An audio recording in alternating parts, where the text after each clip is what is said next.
56% од граѓаните на Штип досега платиле данок на имот, потврдуваат од општината. До решението за 24 година наплатата е 56%, односно од планираните 55 милиони досега наплатени се околу 31 милиони. Аналогно, долг за плаќање имаат 44%, а пораката до нив е следната. Оние кои што не ја завршиле даночната обврска за претходните години, односно не го платиле данокот, веќе во теке решенијата за присилна наплата се почнуваат да се пуштаат до банки, така да ги повикуваме да си завршат својата обврска. Рокот за плаќање беше до 15 минатиот месец, но како што вели Каров, се уште има време да се избегнат сите реперкуции. Крајниот рок за решенијата за 24-та беше до 15.11.2024 година и затоа ги повикуваме даночните обврзници, оние кои што не се подмириле обврската можат во едношалтерскиот систем да го направат тоа.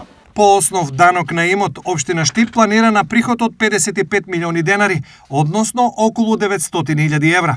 Овие средства повторно ќе бидат вратени кај граѓаните преку различни комунални и други проекти.